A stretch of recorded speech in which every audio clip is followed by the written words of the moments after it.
पिंकी के पति कमलेश की दुकान पर गांव का गुंडा जग्गू दादा आता है और धमकी देकर जाता है कि अगर उसने 1 लाख रुपए नहीं दिए तो वो दुकान तोड़ देगा। घर में सभी परेशान होते हैं। अरे सत्यानाश हो उस जग्गू का, अच्छा खासा लड़का था, पता नहीं क्यों गुंडागर्दी करने लगा, किसी की भी जमीन हड़प लेता है और अब हमारी दुकान के पीछे पड़ा है नास पीटा। मेरे तो कुछ भी समझ में नहीं आ रहा कि मैं क्या करूं। अरे बेटा, मैं तो कह रही हूं कि 1 लाख रुपए दे दो और छुट्टी पाओ इस जग्गू दादा से।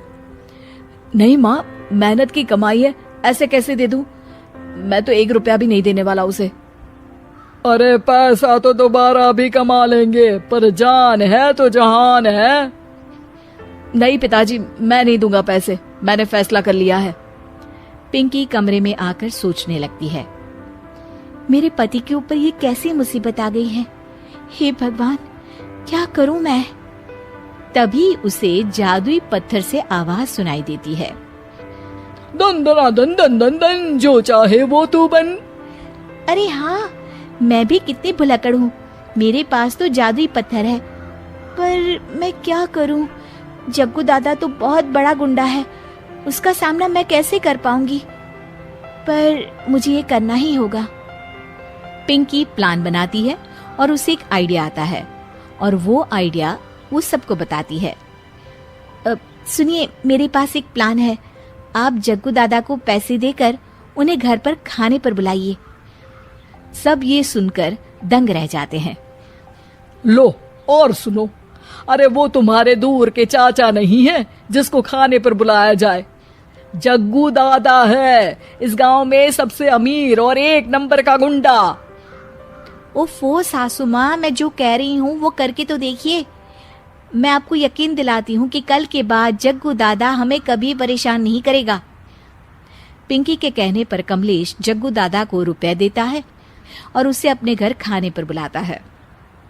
अरे भाई, मानना पड़ेगा कमलेश, काफी तरक्की कर लिया है तुमने। 1 लाख रुपए तो बड़ा ही कम डोनेशन था। जग्गू दादा सोफे पर बैठता है और सबसे मिलने लगता है। अरे भाई, लता मौसी ठीक तो हो ना? सुना है घुटने में बहुत दर्द रहता है। हाँ बेटा, पर तुझे कैसे पता चला?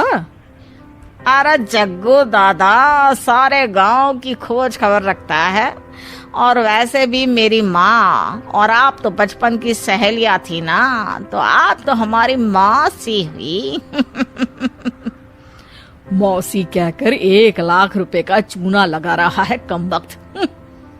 तभी बेल बजती है और कमलेश दरवाजा खोलता है तो सब दंग रह जाते हैं। अरे एमपी साहब, आप आइए आइए, आप कमलेश को कैसे जानते हैं? अरे भाई, कमलेश हमारे बड़े ही अच्छे मित्र हैं और मैंने सुना है कि आप इनकी दुकान हड़पना चाहते हैं, इनसे चंदा भी मांगते हैं आप।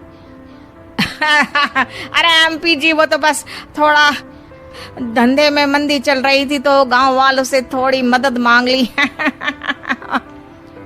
देखो जग्गू दादा, होंगे दादा तुम अपने घर के, ये हमारे पहचान के लोग हैं, इनके साथ तुमने कुछ भी उल्टा सीधा किया तो सीधा जेल में डाल देंगे, समझे?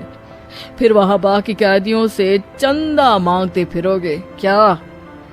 जग्गू घबरा जाता है और वहां से जाने लगता है। जी जी एमपी जी, समझ गए, हम चलते हैं, हमें माफ कर दो कमलेश बाबू। अरे बेटा, खाना तो खा लेता। अरे जग्गू।